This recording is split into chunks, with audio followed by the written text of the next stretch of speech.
Bonjour et bienvenue à tous, ici John Copro.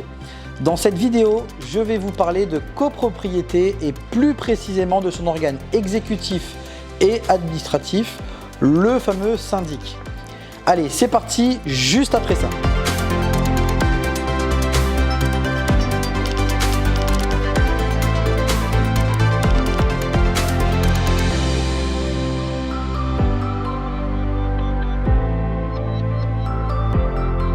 Avant d'aller plus loin, n'oubliez pas d'activer la cloche de notification, de mettre un j'aime à cette vidéo et pourquoi pas me laisser un commentaire, ça fait toujours plaisir.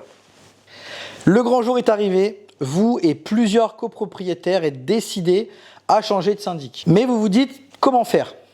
Cette étape dans la vie d'une copropriété est toujours un événement important qu'il ne faut pas négliger. Avant toute chose, il est important de se poser les bonnes questions. Pourquoi souhaitez-vous changer de syndic? Les dossiers n'avancent pas? Ils ne répondent jamais au téléphone? On ne voit jamais le gestionnaire à l'immeuble? Ils ne maîtrisent pas vos charges? Cela ne fait qu'augmenter? Bref, il peut y avoir énormément d'arguments qui vous ont poussé à cette prise de décision. Mon premier conseil, tous les syndics disposent des mêmes règles du jeu. Parfois, une bonne discussion ou un simple changement de gestionnaire, d'interlocuteur, peut vous permettre de redonner un nouvel élan à cette belle relation. Après tout, la majorité des syndics disposent tous d'outils performants. Ce qui fait vraiment la différence, c'est comment on se sert de ces outils. Et quelle relation avez-vous avec votre gestionnaire? Bon, concrètement, comment changer de syndic?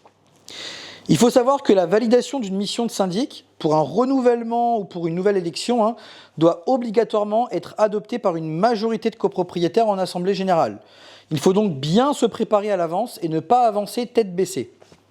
Du coup, je vous propose ce petit pas à pas afin de vous éclairer et vous conseiller. Petit 1, consultez les autres copropriétaires pour prendre la température. Êtes-vous tout seul à vouloir changer de syndic ou est-ce une volonté commune? Qu'en pense le conseil syndical? Car après tout, ce sont eux les représentants des copropriétaires qui, sur le principe, travaillent en étroite collaboration avec le syndic. En 2, bien sûr, il vous faudra consulter 2 voire 3 syndics concurrents, les faire venir à l'immeuble afin qu'ils puissent vous donner un avis.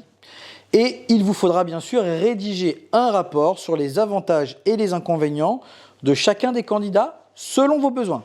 Petit 3, faire une demande au syndic par voie postale, par voie de recommandé avec accusé-réception, l'inscription de la résolution qui devra être statuée sur le renouvellement du syndic en cours ou bien sûr l'approbation d'une nouvelle mission avec un nouveau partenaire syndic. À réception, le syndic en place a l'obligation d'inclure cette demande à l'ordre du jour de la prochaine Assemblée Générale. Conseil numéro 2, demandez toujours au syndic en cours de rédiger une nouvelle proposition. On ne sait jamais. Après tout, il n'est pas si mal ce syndic. Petit 4, être présent à l'Assemblée Générale, physiquement ou virtuellement, selon les outils mis à disposition. Mais pour voter, cela paraît évident de le dire, mais c'est quand même mieux quand cela est dit. Faire ce qu'on appelle la chasse au pouvoir. Des copropriétaires qui sont souvent absents des débats, car ils peuvent être loin ou désintéressés des sujets de la copropriété. Cela est très utile pour donner du poids à votre demande et éviter un incident de séance et l'impossibilité de voter cette décision. Donc, le changement de syndic se vote dans les conditions de l'article 25 et 25-1 de la loi du 10 juillet 1965, c'est-à-dire la majorité absolue. Elle se calcule de la manière suivante. La moitié de tous les millièmes de la copropriété plus une voix. Ou en cas de quorum non atteint, un second vote immédiat dans les conditions de l'article 25-1 qui revient à l'article 24, c'est-à-dire la majorité simple. La majorité des présents et des représentés seulement, incluant également ceux qui ont bien sûr voté par correspondance. Pour aller plus loin, prenons l'exemple du syndicat de copropriétaires Liberté, disposant de 1000 millièmes, et voyons bien sûr les 2 cas de figure. Premier cas, avec la majorité absolue. Pour que le changement de syndic puisse avoir lieu, il faut que les votants pour le changement de syndic représentent au minimum 501 millièmes, c'est-à-dire 1000 divisé par 2 plus une voix. Et afin d'éviter tout blocage, le législateur a prévu une solution. Donc bien sûr, si ce premier résultat n'est pas atteint, nous passons au deuxième cas, donc en cas d'obtention d'au moins un tiers des tantièmes totaux de la copropriété, c'est-à-dire 334 millièmes, donc 1000 divisé par 3 plus une voix, il est possible de procéder immédiatement à un second vote dans les conditions de l'article 24 de la loi du 10 juillet 1965. C'est donc la majorité simple, la majorité uniquement des présents et des représentés, sans oublier les copropriétaires ayant voté par correspondance. Comment se passe la suite des opérations ? L'assemblée a eu lieu, le nouveau syndic a été validé par les copropriétaires en assemblée générale, le syndic sortant dans une majorité des cas quitte la réunion et le nouveau syndic prend la suite de la réunion d'assemblée générale, où le syndic sortant va au bout de la réunion et assure le secrétariat. Très souvent, le nouveau syndic sera chargé de notifier le procès-verbal d'assemblée générale à tous les copropriétaires.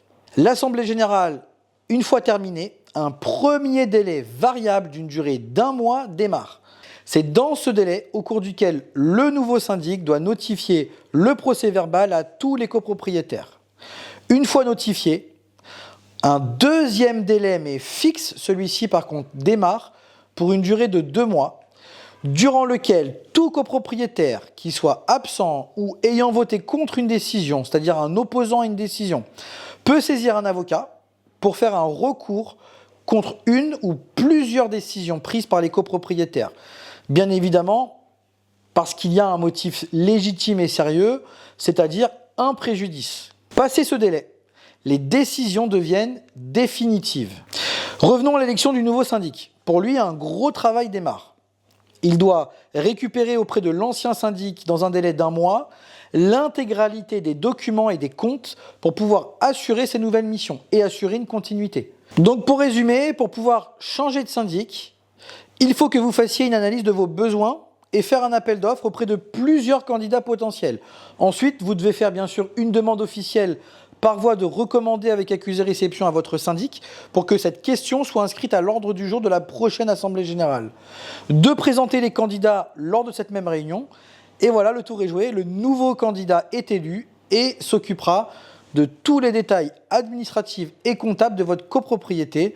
Et puis vous repartirez voilà, pour un nouveau départ, une nouvelle relation. Cette vidéo touche à sa fin, j'espère qu'elle vous a plu. N'oubliez pas de vous abonner pour bénéficier de plein d'autres contenus sur la copropriété. Et quant à moi, je vous dis à très vite pour une prochaine vidéo.